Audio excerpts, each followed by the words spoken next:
Well, that was a bit more like what I expected when I first heard about the show.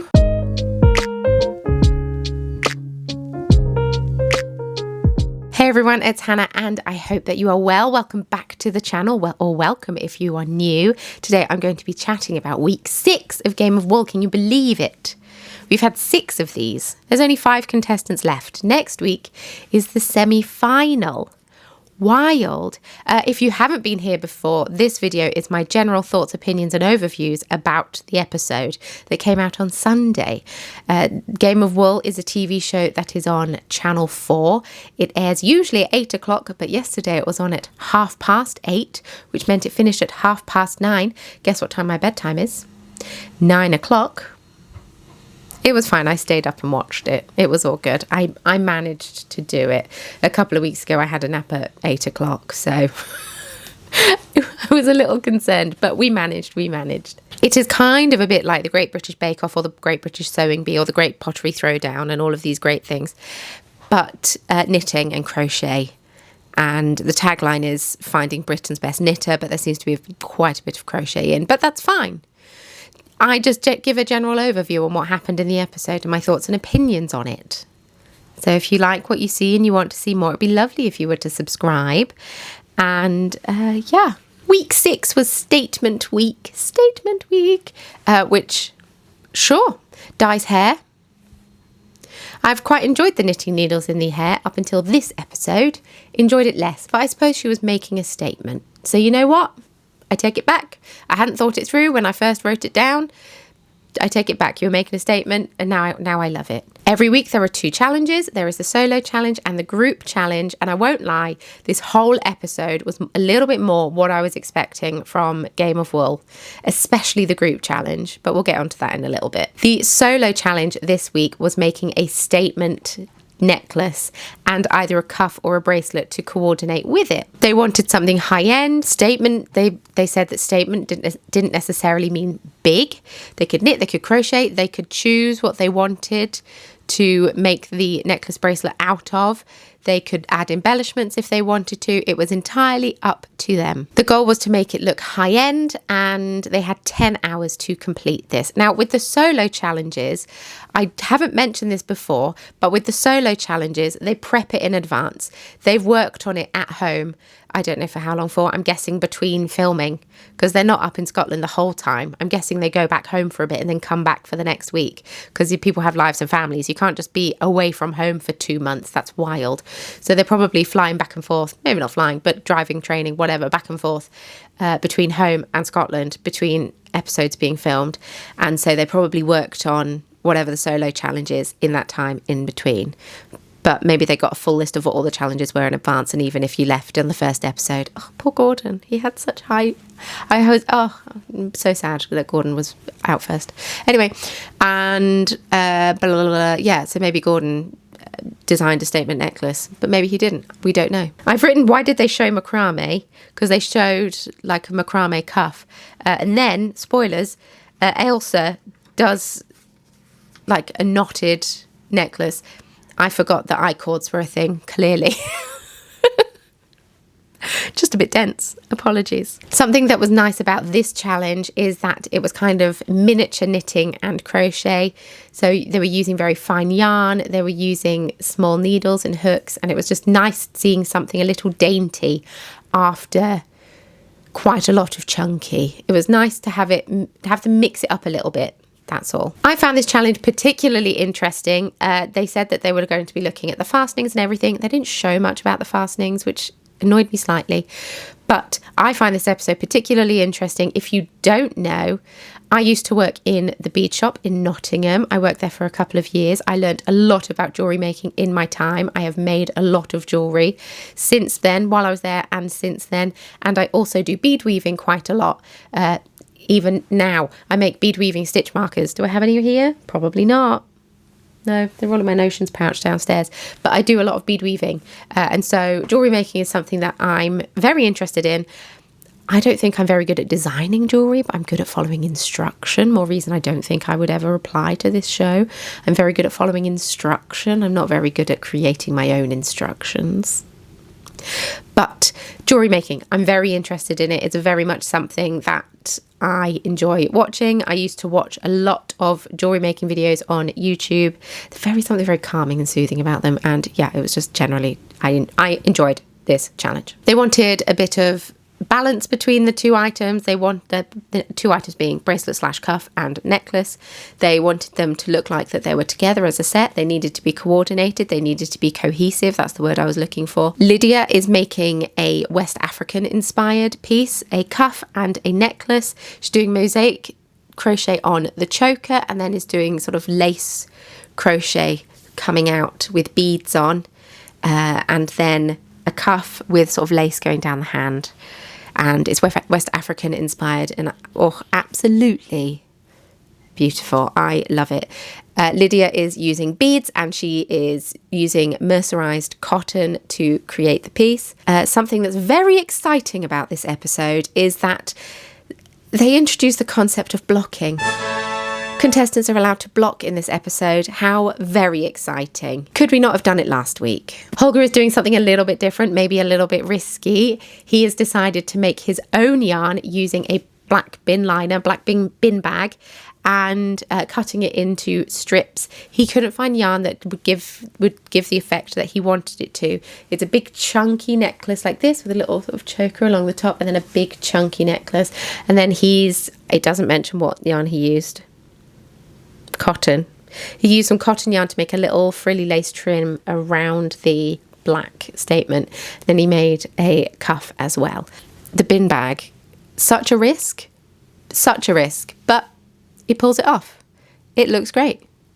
I'll get into the judging in a little bit. I'm just giving you a general overview on what people made. Simon uses wire for his. I'm surprised more people didn't use wire, but I guess it does kind of make sense. I imagine that was incredibly hard on his hands. He probably was quite sore afterwards. I've not done any knitting or crochet with wire, but I've done a lot of wire work. I've made tiaras and stuff. And yes, wire work is quite hard on the hands. We find out a little bit more. I said we learn more Simon lore regarding his wife and him serving in the forces. So that was nice, learning a little bit more about him. I do wish that instead of bombarding us with information about all of the contestants in episode 1, they kind of bloop, bloop, bloop, bloop, bloop, sprinkled it in all of the episodes. Because I feel like in episode 1, which was stranded colour work, would have been very interesting to learn a little bit more about stranded colour work than the contestants. And maybe that's just me being mean, but talk to how many were there? 10. Talk to us about half of them, and then put the rest of them in, sprinkle them in, because that would be very I don't know, bit more room to put everything in. But it was nice to learn a little bit more about Simon. He made a Viking knit chain, and we actually get a little bit of conversation about what Viking knit is, which is very interesting. And I got very stressed when he was stretching his chain out towards the end. He was pulling it through a needle gauge. You know, the thing with the holes in so you can see what size your needles are. He was pulling it through that to stretch it. And the more he did it, the more stressed I got, because I know, as someone who has used wire quite a lot in my life, if you work wire too much, it gets too hard and then it gets brittle and snaps. You want nice soft wire, so it's all loosey-goosey and flexy. But so if you work wire too much, if you just bend it back and forth and bend it back and forth, it gets all hard like this and then it snaps. So I was very worried that his whole chain was just going to snap in half. That would have been so stressed. It didn't. It did not. I won't lie, didn't really like the look of Simon's necklace. I thought it was very creative. It had a heart on the back, and then he had like chemical symbol? I don't know. I don't know science. I'm sorry. I was a languages student, not a science student. The chemical makeup, I don't know, of the oxytocin hormone, which, cute idea. Really cute idea. I personally didn't like it, but that doesn't mean it was bad. It's personal taste, isn't it? It's personal taste. And it wasn't to my personal taste, but that's fine because he wasn't making it for me. And then he made a cuff as well to go with it. Ailsa was inspired by Scotland for her necklace and cuff. She made I-cord and sort of knotted them together like a Celtic knot. lovely, with a little thistle in the middle, and then did a cuff as well that coordinated with it. At the last minute, she did a little bit of wire work and sewed that on, which I thought was really nice on the cuff. Wish she'd done it on the necklace as well, but I did think it looked beautiful. It was very dainty, very elegant. Ailsa also used mercerized cotton. I don't think there was anything else that I needed to add to that. I like that she was drawing on where she grew up, where she lives, and all the inspiration that Scotland has to offer. I love that she's like heavily leaning into. I think this about all shows like this. I love when contestants lean into their heritage, lean into either where they're from, where their family's from. I find it really interesting as someone who is very, very white British. We got quite far back in the family tree. We're still in England, not even in the UK. I'm still in England. So I find it really interesting learning about, I used to watch quite a lot of MasterChef. So I find it very interesting learning about like the food from other cultures and the like jewelry designs, like Lydia's West African inspired, and even things like from Scotland, even though technically same island, different countries, so different history, different cultures, and therefore I just find it very interesting. That's all. Isaac is very out of his comfort zone in this challenge. He makes something quite basic. I'll say it. He makes a daisy chain with a big daisy pendant in the middle, and then does a daisy chain bracelet as well. He said that he's making the whole thing using freeform crochet, which is a bit like, is that just code for winging it? Is it? And I've written maybe basic, and he is also using cotton yarn. Oh my goodness, I wrote it in capital letters. They get to steam block. Because Lydia took her choker out to pin out the lace that she did under the choker, and it was a bit tense. She had to rip some back and put it back in because it wasn't sitting right on the mannequin. A little bit stressful, but she got it done, so that's fine. Let's move on to the judging. Mario came back. Mario, my husband, was out, and he came back whilst I was watching it, and so he watched the judging, and then he went upstairs to read. Also, he'd been up since the crack of dawn because he's a baker and it's Christmas, and he's so bloody busy at the moment, so I'm just not really seeing him that much. Which is fine. It happens every year. And then January we see too much of each other and I'm just like, please go back to work. Mario made a comment that he actually quite likes the judges because they are a bit harsh. They say what they mean, and yes, they change their mind a little bit about what they're expecting, and some people think they're a little inconsistent with their comments, which I do understand, but I do like that they give quite honest feedback, because that's literally the point of this competition. How are people meant to improve and grow if they don't get this feedback? So I do find that quite good. So I do agree with Mario on that. They did really like Holger's necklace. The use of the bin bags really paid off. You could almost see different colours in the shine of the bin bag. Holger was chatting to Sheila and Di and almost implied that his cuff was... He said it wasn't an afterthought, but I do kind of think that is a little bit 100% what he was saying. He realised what he was saying as he was saying it and tried to walk it back a little bit. And maybe it was just like being under pressure. Maybe it was talking to them. Maybe it wasn't like fully thinking about what he was saying. I mean, English is his second language, but that doesn't matter. He's extremely fluent in it. So I don't necessarily think that. But still, even when you're extremely fluent in something, you can sometimes mess up with what you're meaning to say in a foreign language, in your second language. I assume it's his second. It might not be. But he added some lace to the cuff. But he added the lace in black, and the judges just wished that the lace on the cuff reflected the lace on the necklace, just so it tied in a little bit better, which I do understand, and I do see that. For Ailsa's, the judges commented that maybe it was the wrong yarn choice. I wish they'd expanded a little bit more on that, why they think the mercerized cotton might have been a wrong choice. Is it because it shows up uneven stitches a little bit in the I-cord? But I wish that they'd have said, this would have worked better, or... this doesn't work because of this. Once again, this is a TV show. They're trying to fit in quite a lot of hours into 45 minutes-ish. I mean, the show's on for an hour, but we have adverts every 15 minutes. So the judges wished that the cuff and necklace were a bit tied together a bit more.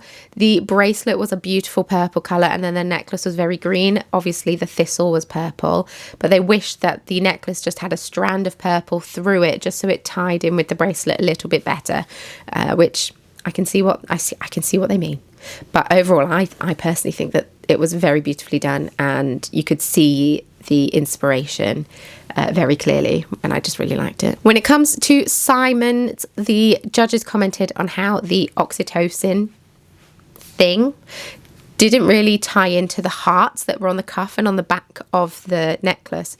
It was kind of like, this is cute and whimsical, and then this is scientific, and it didn't really flow together. So yes, they also had issues because some of the ends on the wire, on the chain, were sticking out. I think this happened because, like I mentioned earlier, if you work wire too much, it snaps. And I think maybe it snapped as he was stretching it out, because he did do it quite a lot. So I think maybe it happened then. He tried to play it off, be like, oh, because I'm a bit rough around the edges. And I was like, nice try. But yes, they didn't appreciate all the ends sticking out. I imagine that would be very uncomfortable to whoever was wearing it. When it comes to Isaac's, they didn't really say heaps. I just got the general vibe that they didn't really like it. I think it was a little bit too basic. They said it didn't have enough of an impact. The bracelet was a bit blah. And yeah, after seeing everyone else's, they just were a bit like, So yeah, Isaac, I think, not in a good place after the solo challenge. Lydia, I've written Lydia. Ooh. They really loved Lydia's necklace and cuff. Di said she'd wear the cuff herself. And they said that she really elevated the materials that she used. And she did use mercerized cotton, and she used beads as well. And they just said they just loved it. They said it looked really beautiful. And yeah, something a little bit different from Lydia, which is nice. This is where it gets a little bit dramatic, folks. It gets a little bit dramatic in the group challenge. Now, this group challenge is 100% what I thought the second challenge. I mean, I didn't know it would be a group challenge before I watched the show, but this is what I was more thinking when they said that there was a challenge. Statement lighting. You might think, Hannah, what are you talking about? Statement lighting. 10 hours they have. They have to use linen yarn. They have a vintage lace pattern, and they are all making the same lace design. This is what I wanted. This is what I thought. This is like on Bake Off when they all get given a recipe and they all have to follow the same recipe. Lace charts, very stressful. I have knit lace work before. I've done it a medium amount. I won't lie, after watching this challenge, I really want to knit some lace. This is what I wanted to feel like coming away from the show every single week, and it just hasn't worked out that way. But I knit myself a shawl, art lover's shawl. Is that what it's called? It might be. And I knit it for my wedding. And I won't lie, I fluffed it quite a lot. You can't fluff it on this particular challenge because everyone is making the same amount. And they have said, no mistakes. I was very interested to see what the difference between each of the panels would be. So they were all making this panel. They were all then stitched onto a frame. And then that was making up a lampshade. Very interesting. Love it. Love it. They were allowed to steam block in this challenge, but it was part of the 10 hours. They didn't have to design anything, though, because they were given the chart. So they saved some time there. And they could choose what needles they wanted to use. You could either use straight needles or you could use cabled needles. They were wooden needles, which I guess it might be better than metal needles. I guess it's less slippy with linen yarn. We'll get into this in a little bit, maybe. I'm just going to say the straight needles looked quite blunt.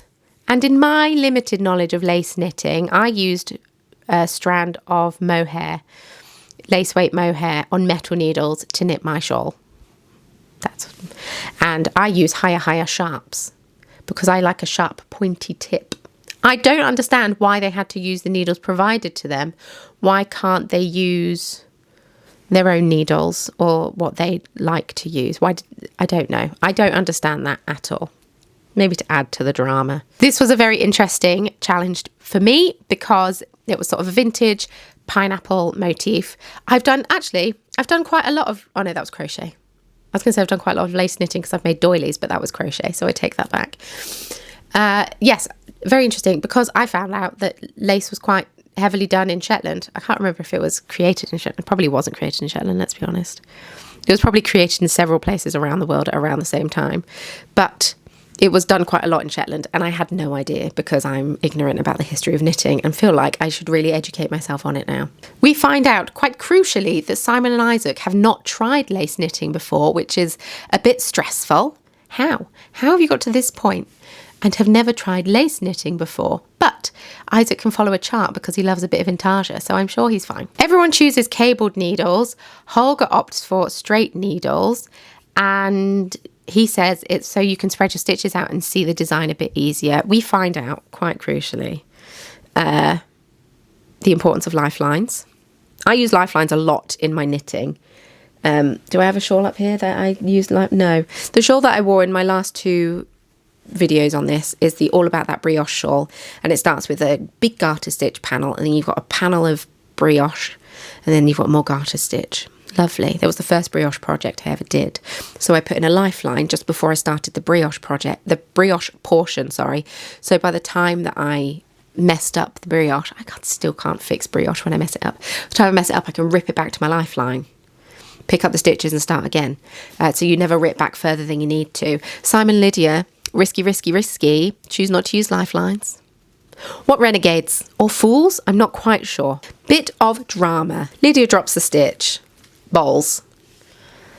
She's using cabled needles, and I imagine, or she's lost. I don't know if she's dropped a stitch. Let me correct that. It doesn't say she's dropped a stitch. It says, I believe they said she's lost a stitch because her stitch count was wrong. It looked like she was trying to tink it back, but the problem with that is that the join, she didn't explicitly say this.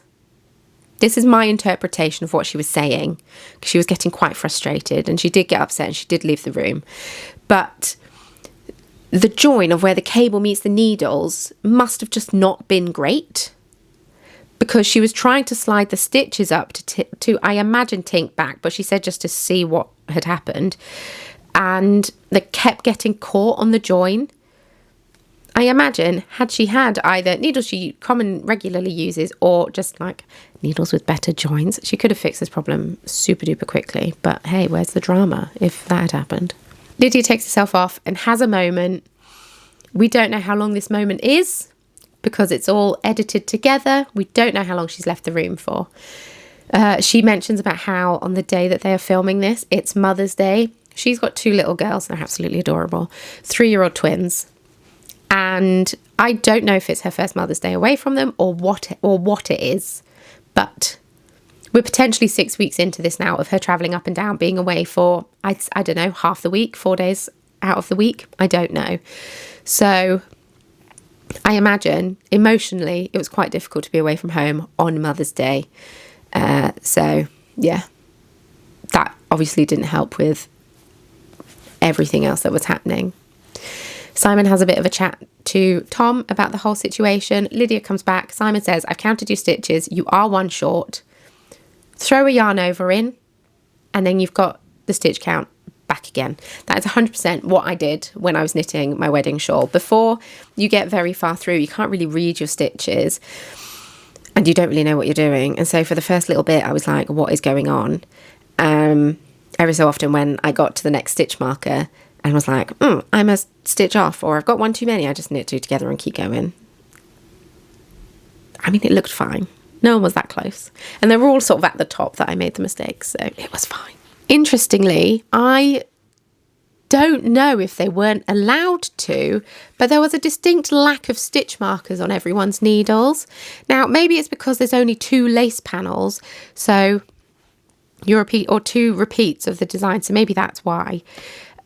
But I would put, the judges mentioned about how the centre column of stitches needed to be straight. And I would have put a stitch marker either side of that column to make sure that that would be straight. But I don't know. There was a distinct lack of stitch markers on everyone's needles, and I'm very confused as to why. It's all rush and panic towards the end of this challenge, as it always is. Ailsa does not have time to block. Isaac's the first to be finished, despite having never tried lace before. He blocks his, sews it on. Holger next, he blocks his, sews it on. Lydia finishes hers, blocks hers, sews it on. And Ailsa does not have time to block hers, so just sews it on. And Simon didn't even have time to finish his, which is very sad. And so Isaac helps him out by sewing it on while he's casting off, and it's all very tense and very, very stressful. When it comes to the judging, obviously this challenge is judged blind. They do not know who has created each panel. I forgot the word for a second. It's only when they announce the sort of rankings do they find out who has created each. So they're not biased in this at all. Isaac does very, very well. He has made very few mistakes. I was so surprised for a beginner. Amazing. I love that. So good. I kind of wish in this episode we saw the chart. I kind of wish that they went into a little bit of detail explaining a knitting chart, what it is, why it's used, what the symbols can mean, or I don't know, an explanation of some kind. I feel like that would be really interesting for people who maybe are newer to knitting and have never seen a knitting chart before, because now I feel like a lot of patterns write everything out. But I love knitting from a chart. It's just so much easier. With Holger's, his middle column is not straight. He made a little bit of an error towards the bottom of the column, which threw it off by a stitch. But the rest of it was fine. There were quite a few errors in Ailsa's. There were uneven stitches towards the top, but I reckon that was maybe from rushing to finish towards the end. That's why she had some uneven stitches and uneven knitting. Lydia's looked good at the top, good at the bottom, a little dodgy in the middle. They didn't dwell too much on this one.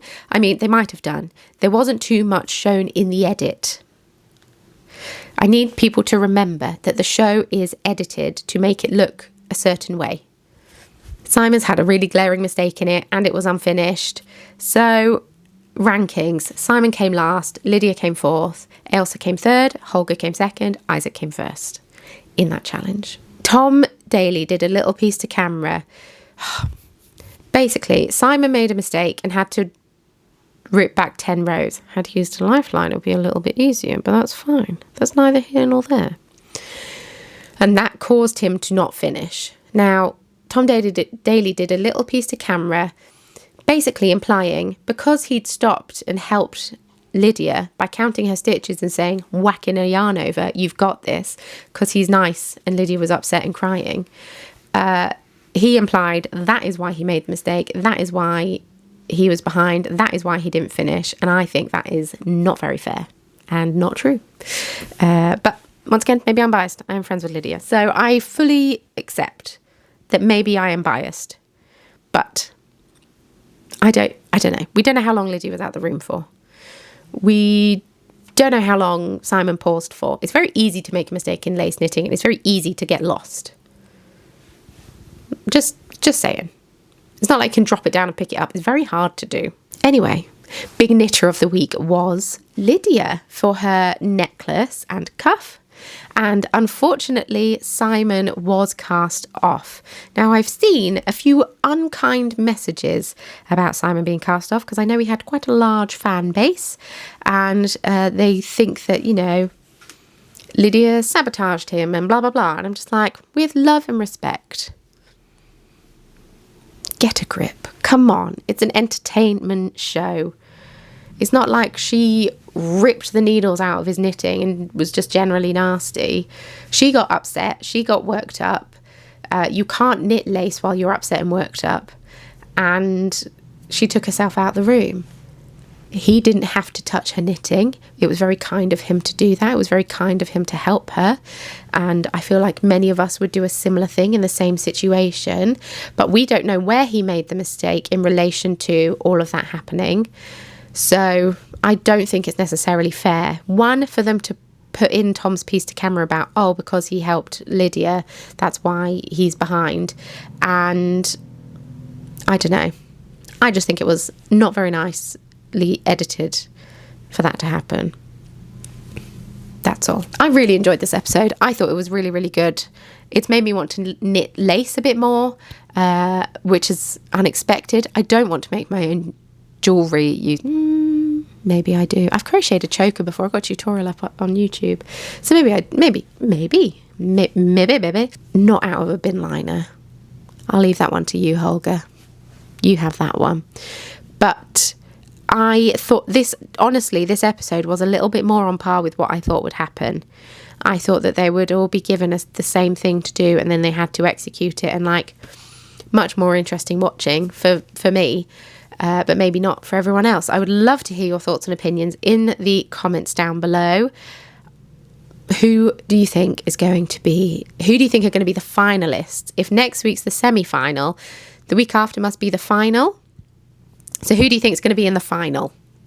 I'm thinking Holger, Ailsa, Lydia. I did think Isaac for a short time, but I feel like he slipped a little bit, especially in this episode. But I'm happy to be proved wrong. Next week is, I believe, they haven't actually said what the theme is. But judging from what they're doing, I think it's like recycling week, where they have to make a bag out of fabric scraps that I'm guessing they're then cut into yarn. And then they've also been given some Aran knit jumpers to cut up and turn into dresses fit for the catwalk. I don't know. I'm curious and intrigued to see what it's going to be like. I'm very excited. Anyway, I'm going to love you and leave you. Thank you so much for watching. Please let me know what you thought. And if you'd like to subscribe, that would be very, very nice. Please feel free to follow me on social media. Links can all be found in the description box below, along with anything else I think you might need. And with all that being said, thank you so much for watching. Thank you for being here. Thank you for being amazing. And I will catch you all very soon in my next video. Bye.